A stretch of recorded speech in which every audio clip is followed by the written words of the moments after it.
looking out on the morning rain. I used to feel so uninspired until the day I met you. Life was so unkind. Your love was my peace of mind.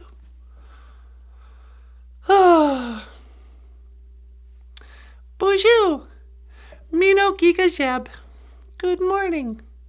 Welcome to the live stream BOOZHOO NANABOOZHOO podcast about Ojibwe language and culture.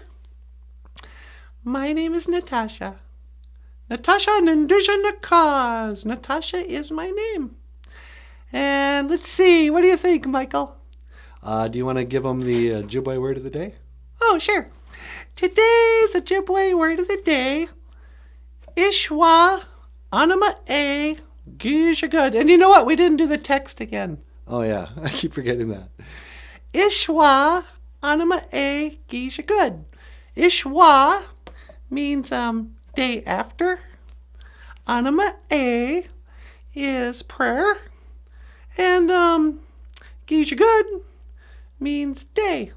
So it's the day after prayer day. It's the day after the day of prayer. And hey, hoa, there's the answer to my prayers now. Jim Dunn. Nah. How you doing, Jim? Good morning. Mino Gigajab. We were just doing the Ojibwe word of the day. And, welcome to the show. Michael's going to come up here in just a minute and sing some songs while we wait for the chat room to open up. I actually I didn't. Michael actually advertised for this live stream this morning. So we're hoping more people will show up today. Anywho, so how you doing, Jim? It's a Monday. Monday. La la la la la la la. Tell me why I don't like Mondays. Tell me why I don't like Mondays. I want to shoot hoot the whole day down. Do you remember the Boomtown Rats? What was that guy's name? Geldof. Bob Geldof. They were kind of a cool... they were really cool, like in the late 70s, early 80s. Kind of a new wave punk band, danceable punk. And they did that song, I Don't Like Mondays. And I guess it was about a guy who, he shot up. He was like one of these sniper up in a bell tower who's shooting people. And when they caught him, they were like, why did you do it? And he goes, I don't like Mondays. It's like, yeah, nobody does, but that's a little extreme. So, Ishwa Anama A Gijagud, the day after prayer day. And that's our word for Monday.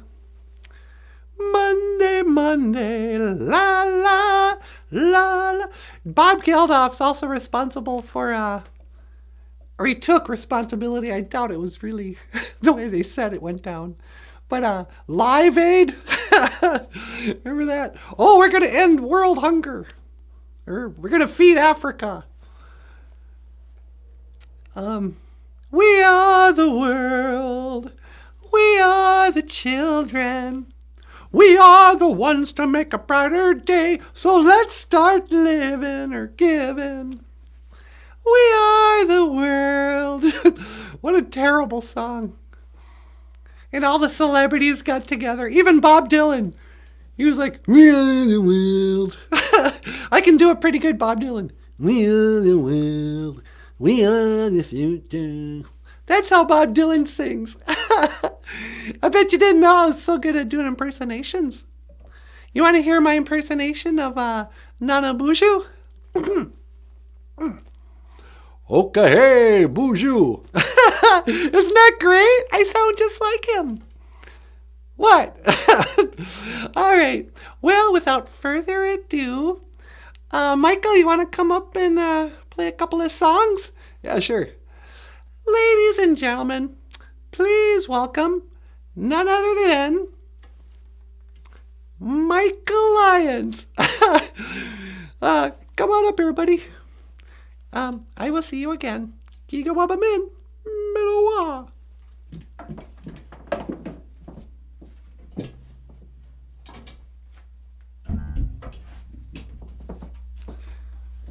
Good morning, everybody. How are you? Let's see who's here. Evo Love. Cool. Evo Love, welcome to the show. Jim and I were just hanging out. This is the BOOZHOO NANABOOZHOO podcast. And I was really washed out yesterday. Is that a little better? So our Ojibwe word of the day is Monday. Ishwa anima egg, good. And I used to hate Mondays because I always hated the jobs I had. But now I love Mondays. This is my Monday morning. Just having some muckade mush kiki wabu. Some black medicine water with my Nijis. How are you guys doing this morning?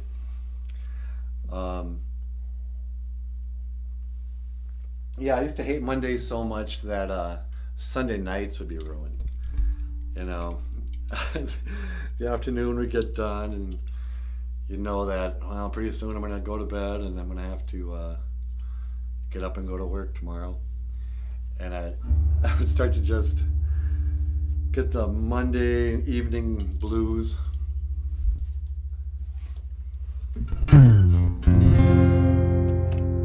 see, what's this? Oh. Do you think it'd sound better if I spoke into a microphone? I'm not real tech savvy, but that might help. So Mino Giga Jeb, good morning. And to start things off today,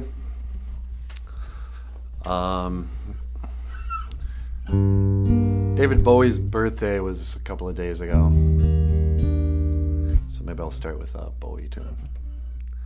This is Let's Dance. How's that go? Oh, I know.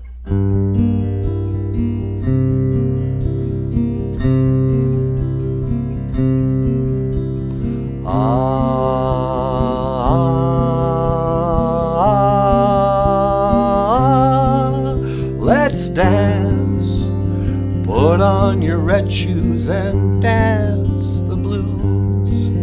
Let's dance to the song we're playing on the radio. Let's swing while color lights up your face. Let's sway, sway through the crowd to an empty space.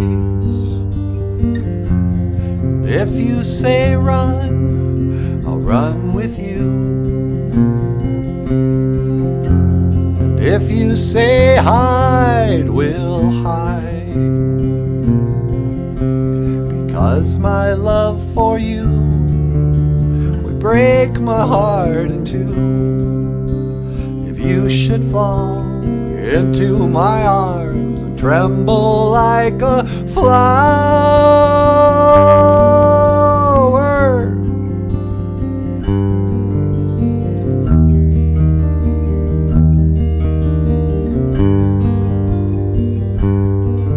let's dance.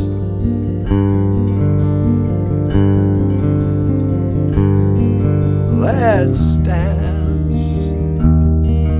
Let's dance, let's dance, let's dance, let's dance, let's dance.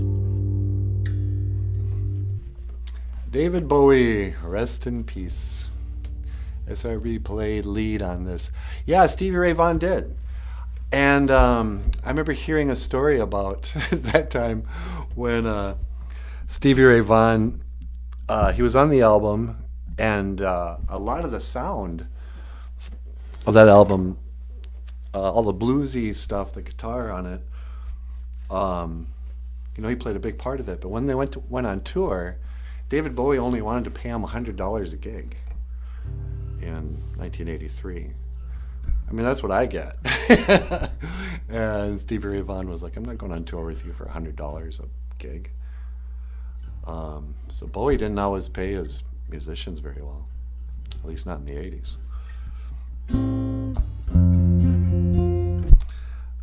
Let's see.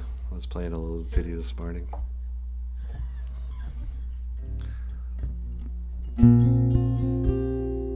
So, Evil Love, are you female? Ikla Kalki.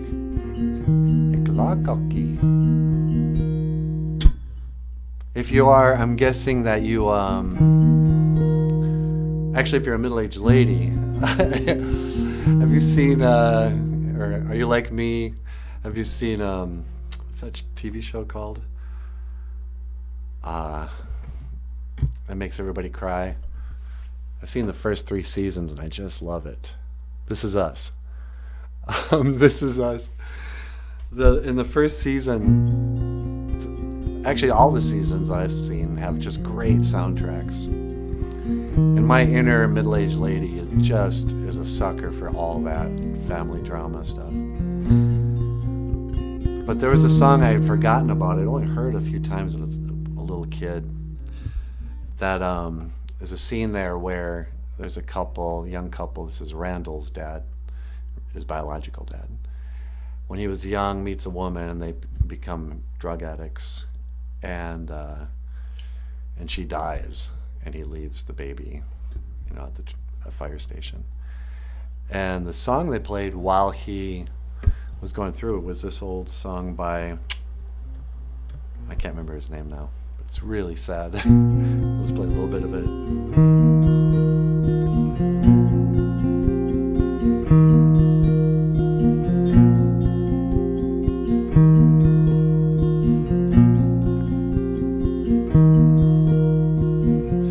Catch a boat to England, baby, maybe to Spain.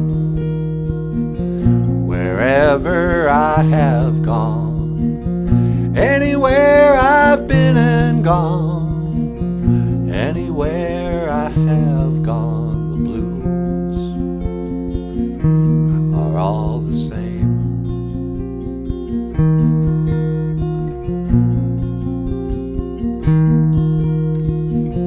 When I'm not drinking, baby, you're on my mind.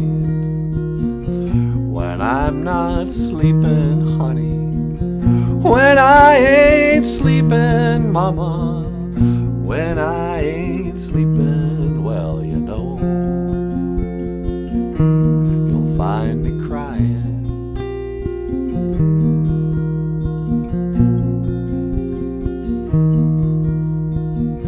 Try another city, baby, another town. Wherever I have gone, anywhere I've been and gone, anywhere I have gone, the blues are all the same.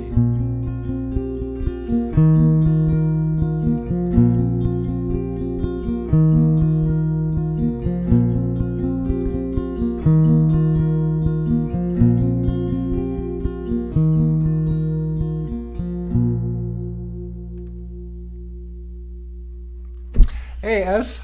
Welcome to the show. It's nice to see you here. Better. I forgot to switch accounts. Hold on a second. Let me see if I can see.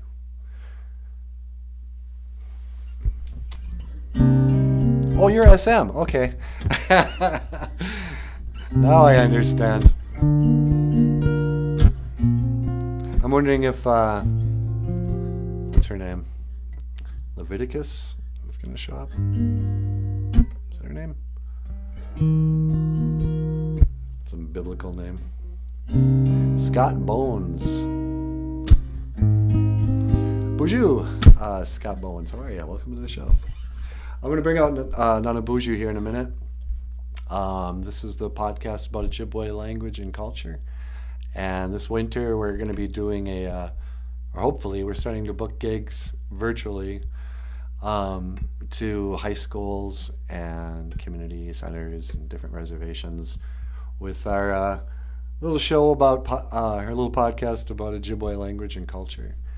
Next week we're going up to Ontario to the Telegami Reserve, and we're going to visit a school up there, and they've asked us to talk about the 7 grandfather teachings, maybe discuss bullying, maybe sing some songs.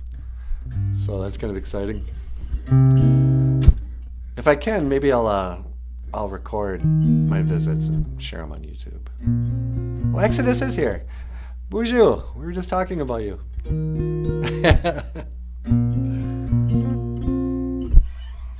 I went on Facebook last night to my personal page and did a live stream telling everybody there, hey, come over to YouTube. We're going to do a live stream in the morning.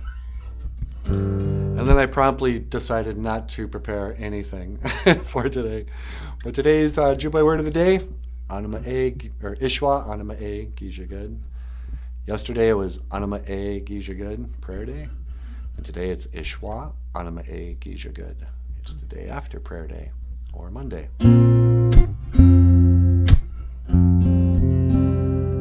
So why am I wearing this harmonica if I'm not going to play it? NANABOOZHOO, you want to come out and tell a story? Oh yeah, I'd love to. Okay. I gotta work out that whole ventriloquist thing. I'm not good at it. Hey, NANABOOZHOO, would you like to come and say hello to the people? Yes, hello to the turtle. All my life, all I wanted was to be Jeff Dunham, but no, I had to be Michael Lyons.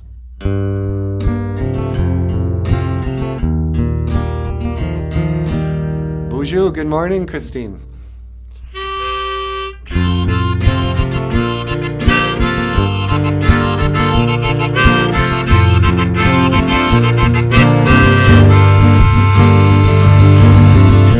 Welcome to BOOZHOO NANABOOZHOO, a podcast about Ojibwe language and culture.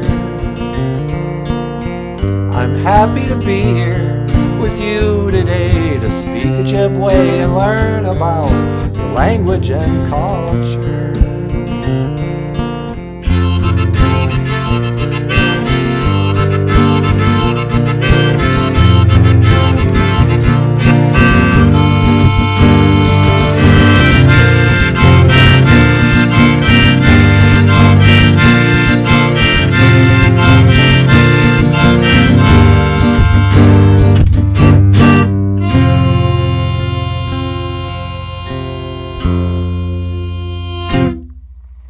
And welcome to BOOZHOO NANABOOZHOO.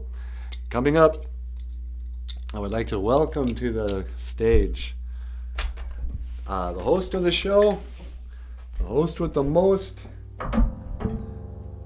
and then I'll reposition the microphone. Sorry, but what do you want? It's live. And ladies and gentlemen, please welcome, after I get my wrist thing on here so it doesn't carve up my wrist, my Niji.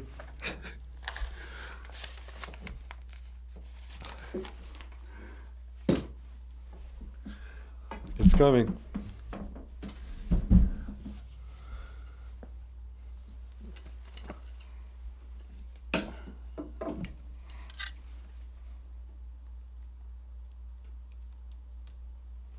Okay, bonjour.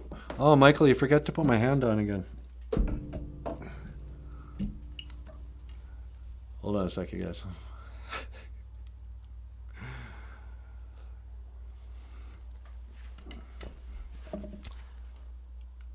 Hello, everyone. Part of the illusion of NanaBOOZHOO, I don't want to ruin by having him on camera right now, is that there are basically two types. This kind of stuff I talk about when I go to elementary schools. There are two types of puppets. There are Ernie puppets and Bert puppets. Ernie has a hand that can grab stuff. Bert has, and like Kermit, have little, what do they call those? Little sticks that move their hands, but their hands are just, like stuffed animal hands. NanaBOOZHOO needs to have his hand available so he can play the drum. Sometimes he plays the guitar. Right now I'm trying to pick up his, here's an Ojibwe word, Daweigan natig. It's a drumstick. All right, back to the show. Oh, and I still have to ruin it. Michael, this is terrible.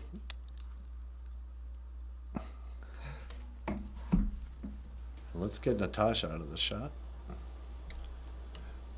Not that you're not gorgeous, sweetie. Oh, thanks, honey. Yeah. Okay, all right. Daweigan natig. Michael, thank you for the introduction. I love our opening song. Well, how did you write that song? Well, I took the chords from Long December by the Counting Crows. Oh yeah, I love that song. And then I just changed the lyrics. And so I basically plagiarized it. Oh, that's really smart. If you can't be creative, be a plagiarizer. That's what I say. So, BOOZHOO, everybody. Jim's here with the Makere Mush Kiki Wabu. He's here with some coffee. And I've already had 2.5 cups and a whole kale shake. And I even did 5 push-ups, you guys. 5. Can you believe it? I'm huge. You're probably going, hey man, is NanaBOOZHOO on steroids? 5 push. And I did my walk yesterday. When Brandy Marie gets here, I'm gonna have to tell her, yeah, I kept my word. I didn't want to do it. It was colder than I thought it was going to be. And I thought to myself, well, no, I told Brandy and Marie I would go on a walk. So that's what I did. And then, you get out there for a while, and then you get used to the weather, and you're like, how come I don't just spend more time outside? It's silly to stay indoors, If you're not willing to walk in the cold, you're going to just sit around for all winter long. And that's no good. It reminds me of a story. There was a man once who didn't know who he was. Last night on the live stream on Facebook, we talked about John Dunbar, Dances with Wolves. But 100 years later, a similar situation happened. There was another young man who found his Indian name when he started to live the Indian way. So the show last night was all about, how do you get an Indian name? Because sometimes kids come up to me when I visit their schools and that, and they'll be like, hey man, what's my Indian name? I'll be like, I don't know. What's your English name? But so we did a whole talk on how Dances with Wolves is just, could have been called How John Dunbar Got His Indian Name. But there was another movie that came out, I think that same year. No, came out the year later. Or the year before, I don't know. Called Thunderheart. Thunderheart. It was all about Val Kilmer. You see, back in the days of the grandfathers, when Val Kilmer was a young man, he joined the Air Force and he became a Top Gun. He would fly the jet airplanes. He was like a hummingbird up there, so fast. He was like Nenu Kasi, the hummingbird. And, I don't know who they were fighting in the 80s, the Russians or somebody. But he was a great pilot. And he also played, as part of their training, he had to become a master at volleyball. He was a great volleyball player and pilot. But eventually the day came where he hung up his volleyball shorts and he retired his uniform and he went to work for the government. He went to work for the FBI. Having retired from the Air Force, he's sitting in his FBI office and his boss comes in. He goes, "Well, Kilmer, you are one of our greatest, most decorated military members, and now you're on the FBI. We have a mission for you. We want you to go to Pine Ridge Reservation," or whatever they called it. Oh, and this is like in, I don't know, early 70s. And Val Kilmer goes, "Hey, man, why do you want me to go out to South Dakota?" And he goes, "Well, we're going to send you out to speak to your people. There was a murder. We have to investigate it. So we want to send a real Indian agent to their reservation." And Val Kilmer goes, "What are you talking about, real Indian?"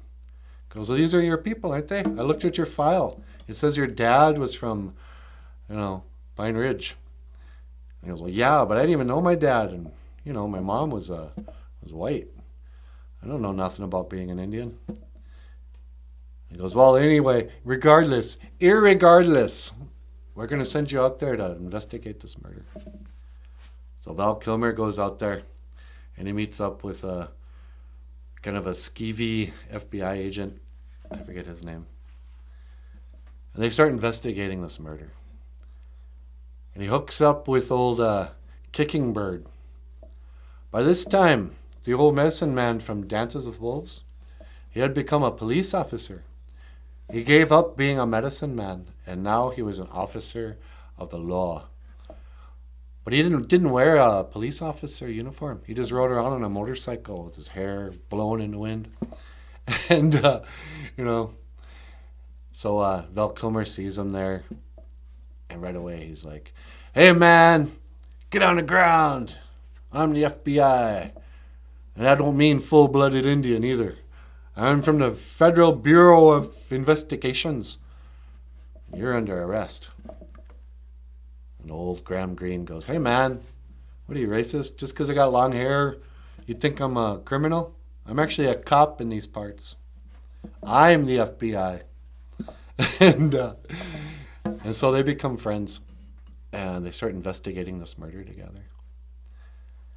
And so while they're going through the community, old Val Kilmer is meeting all these people. And he meets a cute school teacher, and she's part of AIM. And, she's doing an investigation herself. She's like, "Hey, man, I've been doing these tests on the water. And there's uranium or something in the water. They're poisoning our people. Somehow, we got to figure out what's going on here." And at the same time, the tribal officials, they're all corrupt. And, they close down their reservations, and he gets the goon squad, gets a bunch of their homies to ride around in pickups with their rifles and that, and they bully the people. And so, Val Kilmer just keeps getting deeper and deeper into the investigation. He starts to realize something doesn't add up. And so finally, he finds out. I'm forgetting a lot of details here. But the tribal, officials somehow kill the school teacher, leave her out in the Badlands.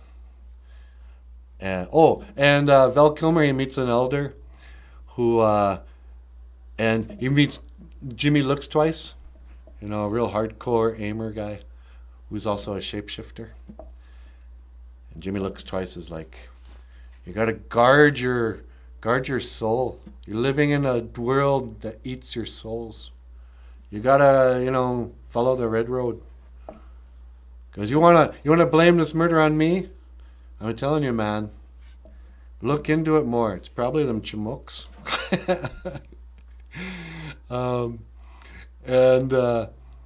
So then, they go in deeper and deeper, and he finds out, yep, you know what? It's actually the FBI is who killed that guy.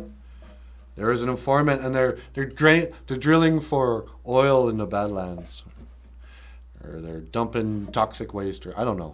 What is uranium? I don't know what that is. Anyway, and there's a big climactic scene where there's a big car chase through the res, and Val Kilmer's got his partner on tape, and he plays the tape on the CB there, and goes, "Hey, dummy, I got you on tape admitting to all your crimes." But the cops, the crooked FBI guys, they chase him all the way into the Badlands, and they crash their car, and they run to the hills. Run to the hills, as Iron Maiden would say. And then he turns around, and Val Kilmer's just mad. He's shaking. And he goes, "This land is not for sale. And I'm speaking on behalf of me and all my cousins here. Don't even call me Val Kilmer. Call me Thunderheart, because I ain't sure, anymore. I've become a true native.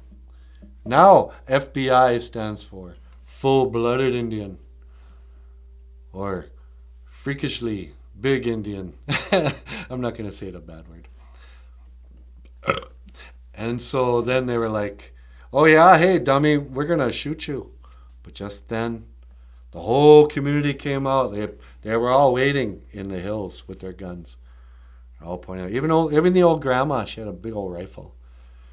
And Val Kilmer was like, "This land is not for sale. Take another move, and all my Nijis here are going to blow you away." And so, he quits the force, and he decides that he's not going to wear suits anymore. He's going to wear leather vest and a t-shirt, and going to drive an old junk car and have a dog. And he's about to leave the res. Old Graham Greene, takes him out to the border there. And he sees the old grandpa. He's like, "Hey, Grandpa, why don't you take my cool watch? It just seems right. I lost a job, but I found my family." And he gives him the watch. And the old man goes, "Hey, look in your car there." And he goes to his car, and what's there? Big old pipe. And he's like, "Oh, it's a good trade." And so finally Graham Greene goes, "Next time you want to come listen to the wind. Next time you want to live as a true human being, as I once told Kevin Costner, you know where to come. You can always come back. We are your people now." And old Val Kilmer is getting just choked up. He goes, "Hey, man, I never thanked you." He goes, "Hey, there ain't no word for goodbye in our language. And Ojibwe is the same way. We don't say goodbye. We say, I will see you again. Gigawabamin, Minowa." And this is the story of Thunderheart, and how Val Kilmer got his Indian name. Val Kilmer, the best Batman ever. I don't care what you people say. All right. And you have been watching BOOZHOO NANABOOZHOO. Michael, you want to come back up here and say hello? Yeah, sure. All right, ladies and gentlemen, please welcome back to the stage, Michael Lyons. And I'll go over here. Go up a min, Minowa.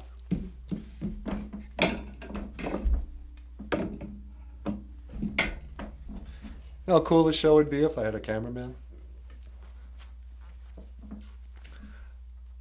So Val Kilmer, he's been looking kind of rugged lately. I think he has throat cancer or something horrible. But I loved that movie Thunderheart.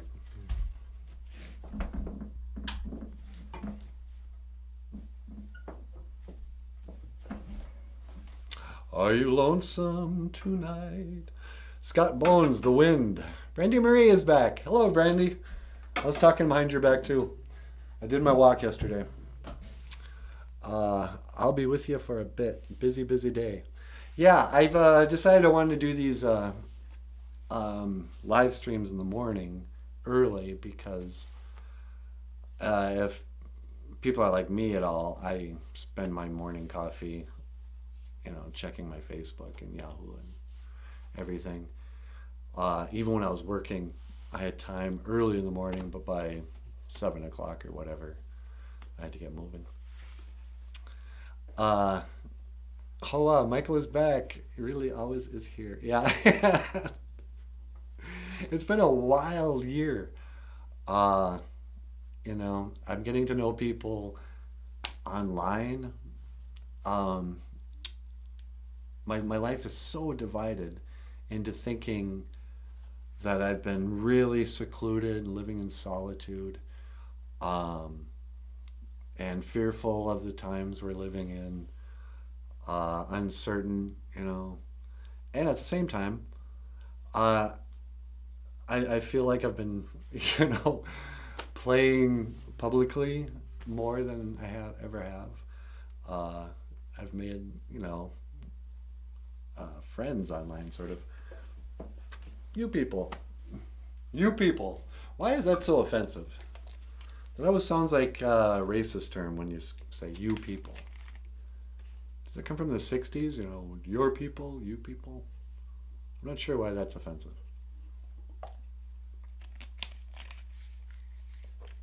Thank you, Christina. Christina thinks this show is cool as it is. One of my favorite podcasts that was kind of an inspiration for this podcast was Owen Benjamin's show. It used to be on YouTube, and now other people will play clips and stuff. But Owen Benjamin is a comedian that plays piano and does live streams from his house. And he's got this wonderful family. I think he just had his third kid. And he's like a homesteader. He's got goats, and but he's a comedian, and we'll talk about current events and stuff. Just talks about everything, but it's really funny, just the way he does it. And he'll start his podcast playing the piano and talking about whoever. So I kind of thought, doggone, I did it again. I keep forgetting to bring the microphone with me. So I don't know how much of that you heard, but I was just singing the praises of a podcaster named Owen Benjamin, who I really like.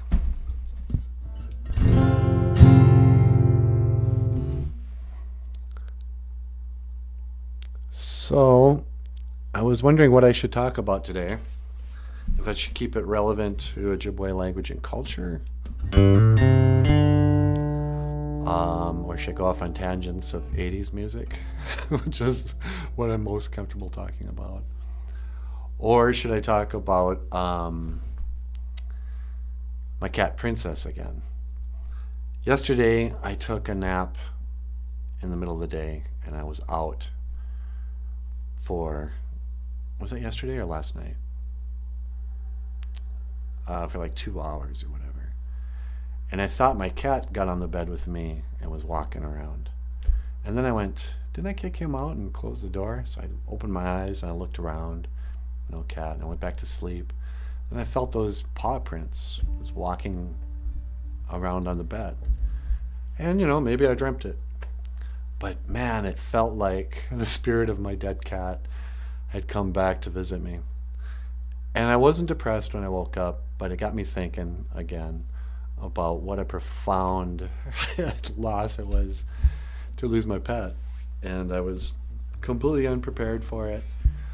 I never had a pet as an adult until, 8 years ago or so. Actually, now, she's been gone for about 3 years. So it's probably been about 12 years. We spent about 8 years together. I just got a cat and had to take care of her. It was my one inheritance from my grandmother when she passed away, was a cat. So I grudgingly took this cat in and then fell in love with her. And when she died, I was so grief-stricken that it surprised me. Because I had lost humans before that and since then. And this was it was more painful for some reason. So a number of weeks ago, I was promoting a comic book I did called Grief Relief. And it has Steven. Steven the alien. Steven's full name is Stephen A. Like his middle name is Andrew or something. And then last name Leon. So his name is actually Stephen A. Leon. Stephen Alien. But Stephen and Ace Frehley are flying around, and they go to a... I wonder if I have that book somewhere. But they scan the Earth for something, and they stumble across the skunk who's in grief. He had just lost his grandmother. And they ask the computer about grief and what are the stages of grief. And so the comic book is kind of, these are the different stages of grief people go through, and it's kind of what you can expect in sort of a kid-friendly way. But when NanaBOOZHOO was talking about it, he got kind of all emotional while he was talking, just remembering just grief itself. So the Ojibwe word for grief relief is the name of the comic book. And the Ojibwe word for it is Gashkain Damoen Gage. Is that right? Yeah. Gashkain Damoen Gage. It's grief relief. And it was kind of about, there's no cure for grief, because grief isn't depression. And you can philosophize in so many different ways. Yeah, Brandy Marie just said she was family, part of your grandmother, then part of you. Yeah, exactly. See, it chokes me up to think like that.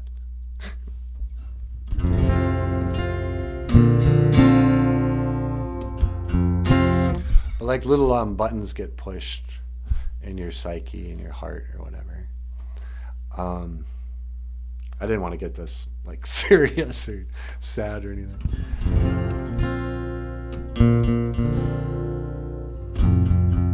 Where was I going with that? So grief relief. And but it was kind of sweet. Part of what's cool about doing this show is that as I'm trying to think of words to share, something kind of deeper sometimes gets expressed. This show just keeps on getting longer and more multifaceted. When I first started doing this show, it was, 1 minute long. And just NanaBOOZHOO goes, today's word is Mokere Mushkiki Wabu. Here's the song, Mokere Mushkiki Wabu. And then as I kept going, pretty soon he's telling stories. And a lot of the humor just kind of comes out organically, But then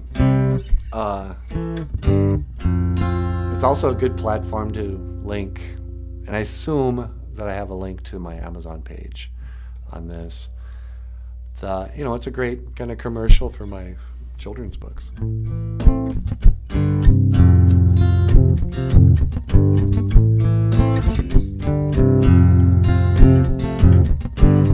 There must be some kind of way out of here, said the Joker to the thief. There's too much confusion, I can't get no relief.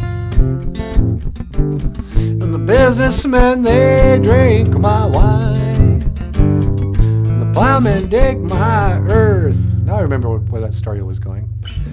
So I wondered if there was a spirit that visited me when I was taking my nap, because my door was closed, my cat was not in there. And maybe I dreamt it, but I've never had a dream like that before. I could feel the little paws, pressing in on the mattress. And it was familiar because my cat now weighs like 3 times as much as Princess did. So I always feel him when he jumps on the bed. But so I know what it feels like to have a cat kind of move around your body. And but then I don't know, Christianity really doesn't talk much about pets. I never learned anything in church about what happens when your pet dies. I assume they go to heaven, but your books are amazing. Thank you, Brandy. Thank you so much. Daniel says, didn't get any notification, so I had to come find you, and here you are. BOOZHOO, Daniel. You didn't get a notification. I don't know how to do the notifications on YouTube yet. I posted a picture. Become a friend of mine on YouTube, on Facebook. I'll always send a picture that says we're going live. And we're going on 45 minutes. So if I can keep this halfway entertaining for the next 15 minutes, this might become, I'm open to the idea that this could become like a morning radio show, the three of us. And maybe I'll prepare more, do like a morning weather report or, try to be funnier. But what do you guys think? I'm assuming that the kind of people who watch this video share my opinions on souls and the afterlife. But do pets have souls, and will we be reunited with them in heaven? Christine, you're cool with it? We did this every morning, just an hour of some music and a little Ojibwe talk. I mean, it's not a drag at all. There's a lot of weird little things I have to set up to make it look good. But once it's set up, it's actually quicker. It takes less time to do a live chat than it does to make a 10-minute video with both of them. So, yeah, I'm not promising because I'm commitment phobic, but maybe we'll do this every day at 6. And this will be, puppet version of Howard Stern.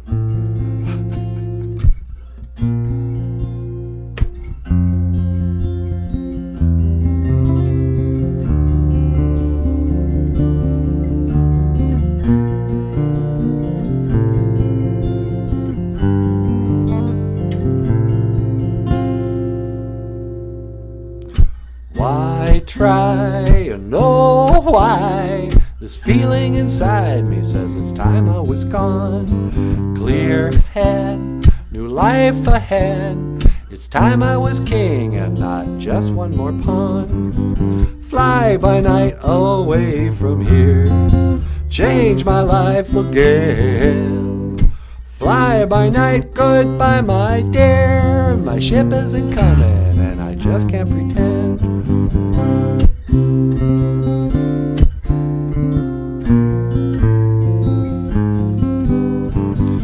Moonrise, thoughtful eyes staring back at me from the window beside. No fright or hindsight, leaving behind that empty feeling inside.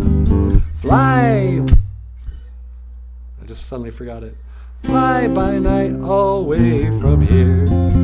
Change my life again. Fly by night, goodbye my dear. My ship isn't coming and I just can't pretend.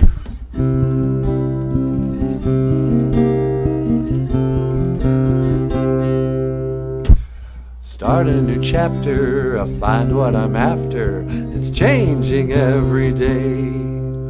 Change of the seasons, enough of a reason to want to get away. Quiet and pensive, my thoughts apprehensive, the hours drift away. Leaving my homeland, playing a lone hand, my life begins today. Fly by night away from here. Change my life again. Fly by night, goodbye my dear. My ship isn't coming and I just can't pretend. My ship isn't coming and I just can't pretend. My ship isn't coming and I just can't pretend.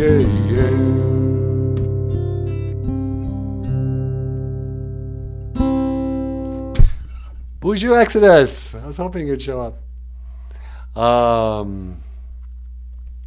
3619 mix. don't know what that means, but there's a, looks like a penguin and a rat. I was AFK for a minute. I don't know.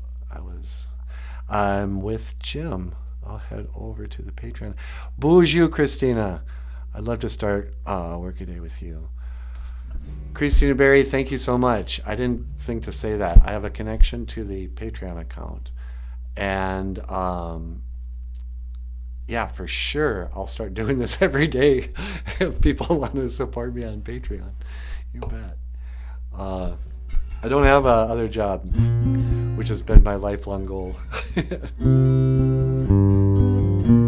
Maybe one of these days I'll do a show like on...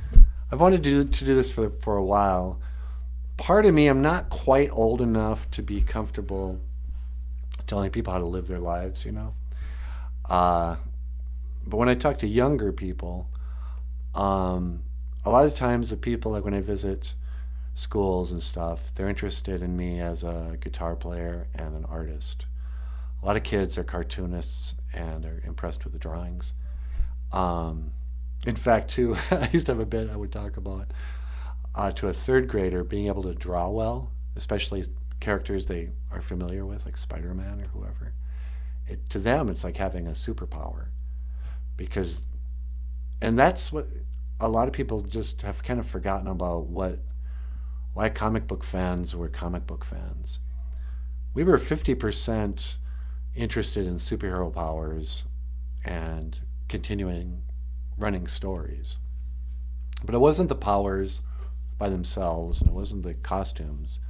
It really was a connection with the alter egos like Peter Parker or whoever. And it was a love of art. You know, I always loved reading comic books, and I could reread them over and over again because the experience wasn't just reading the story, it was looking at the pictures and being inspired to draw like that or differently even. And so with the new superhero movies and stuff, they've gone really mainstream, and you know, I always watch them and I'm always kind of disappointed. I always kind of realize that they don't really understand comic books. But one movie that I thought sort of understood the comic was The Watchmen. That was really true to the comic book, and sort of did it justice. But so kids, when I go show up and talk about, okay, here's how you can become a cartoonist. Here's the different types of cartoonists. There's comic strip cartoonists like Snoopy and Charlie Brown. Then there's comic book cartoon art like Spider-Man. That's another level. You have to graduate. You know, there's a lot of buildings that are drawn in Spider-Man. You have to get real good at architecture.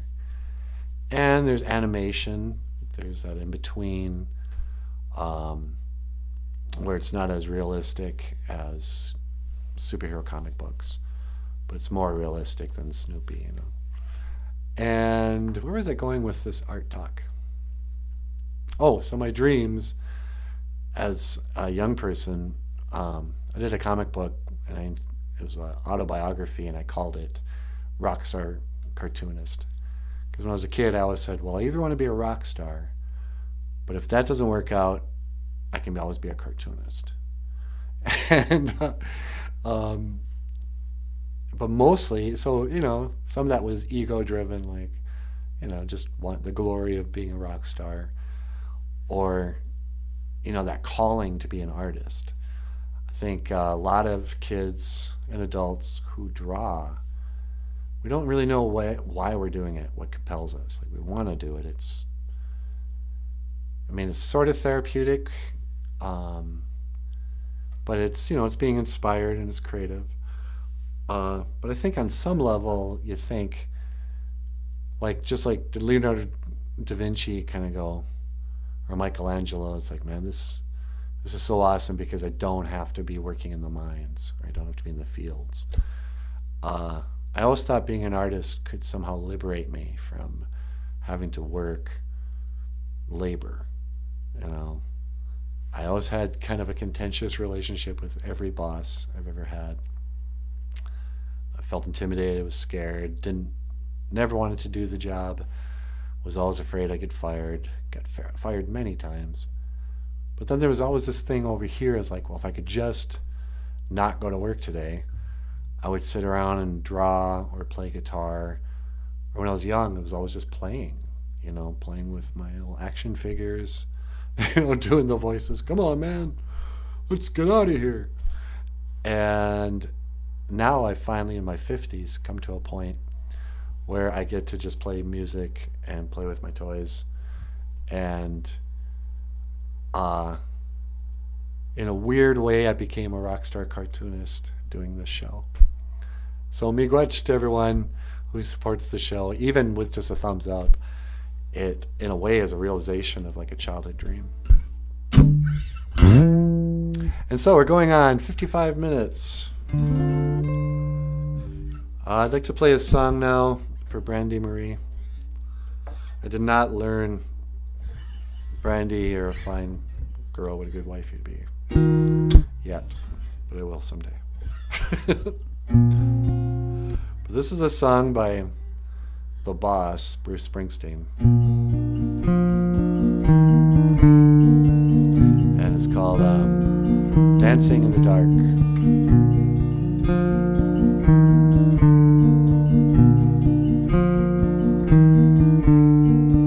I get up in the evening and I ain't got nothing to say. I come home in the morning, I go to bed feeling the same way. I ain't nothing but tired. Man, I'm just tired and bored with myself. Hey, baby, I could use just a little help. Can't start a fire. You can't start a fire without a spark. This gun's for hire. Even if we're just dancing in the dark.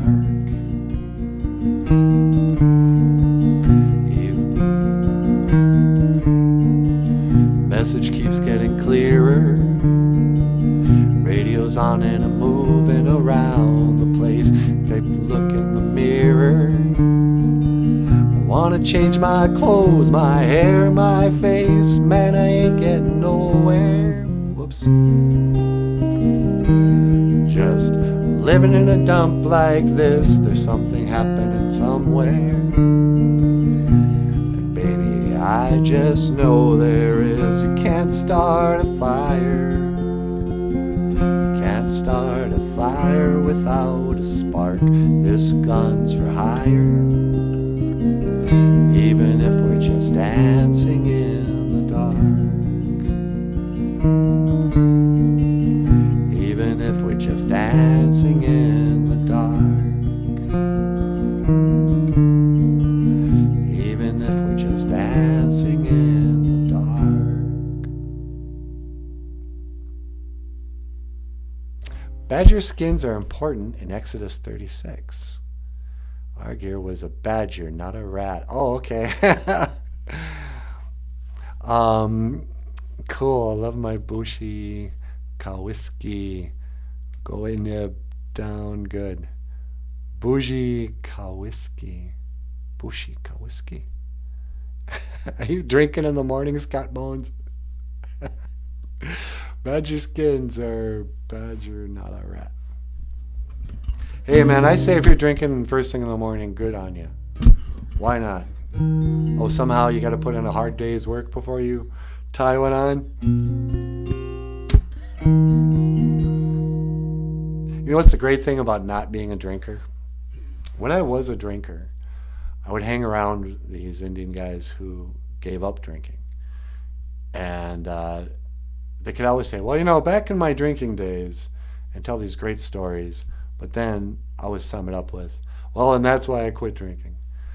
And but you can never tell getting drunk stories when you're still a drinker, because it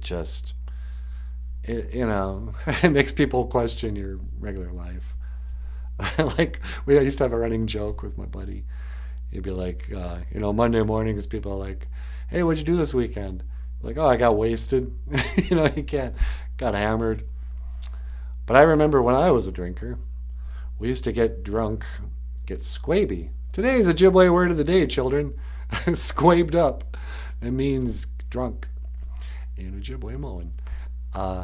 There's something they never talk about in Sesame Street. But we'd wake up the next morning just hungover. And I remember the first time my alcoholic buddy, I'm probably 20 years old, and he was a good 10 years older than me. He was like, well, you want a beer? And it's like 8 in the morning. I'm sitting there just aching with my coffee. And I go, no, I don't want a beer. I'm hungover. And he goes, hair of the dog. That was an old expression. You have to have a little hair of the dog that bit you. And so I took a sip. It was just gross. I think it was even warm. But then I took a couple more sips and my headache instantly went away. And by the time I was done drinking that beer, I was drunk again because I had so much alcohol in my system anyway. And then we just kept drinking. And then we passed out again by, 1 in the afternoon. And then you got to start the whole process over again later that night when you wake up. You're all hungover and now it's 8 o'clock at night. But, I don't miss those days, but I remember them fondly. I'm glad I experienced the drunken shenanigans with my buddies when I had it. So I'm not endorsing drinking, but I'm not condemning it.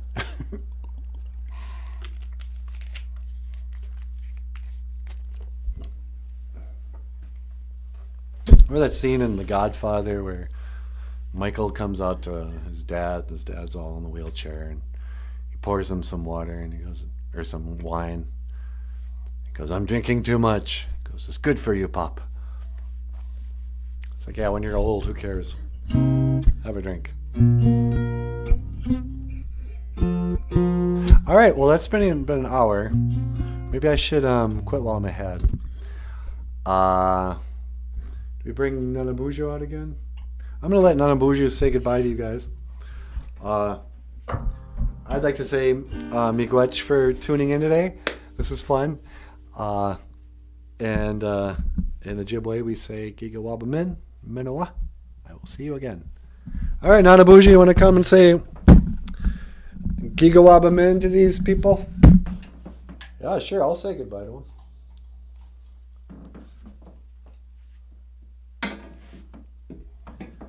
Move that chair back. I have wheels for this somewhere. It might be a good time to put them wheels back on. Okay. Well, hey everybody. I wanna tag on to what Michael was saying. Really appreciate you tuning into the show. I hesitate to say, send us in your questions, because I don't want the show to be people saying, hey man, how do you say, I love you in Ojibwe, and me just kind of rattling off or looking up Ojibwe for you. But if you have any requests, leave a message and maybe we'll get to them. Somebody asked me recently, what if, I'm always saying, Mino Giga Jeb, good morning. Like, what if it's a bad morning? How do you say that? And I go, well, people don't usually say bad morning, Yeah, well, bad morning, honey. It's Monday. But if you're having a bad morning, you'd be having a Maji Giga Jeb. Giga Jeb. Giga good is day. Giga Jeb is morning. So Maji Giga Jeb, bad morning. But I hope none of you are having a bad morning. If you got to go to work, if you got to leave your house and go to work, that's almost a blessing. But if you got to, sign into your bizarro world Star Trek job that you work from home at now, I hope, I hope you have a good day doing that. And Scott Bones, Giga Wabamin, love you right back. And Jim, thank you, miigwech. And yeah, let's call that a live stream. Miigwech, ganawabi egg. Thank you for watching. BOOZHOO NANABOOZHOO, the podcast about Ojibwe language and culture. I am NANABOOZHOO. This is Michael Lyons and the lovely and talented Natasha. BOOZHOO! And I will see you again. Gigawabamin. Menoa. Hoa. All right. End live stream. Everyone does this. It's so awkward. Do you really want to end it? No, I'm just going to leave it on and then walk around my life.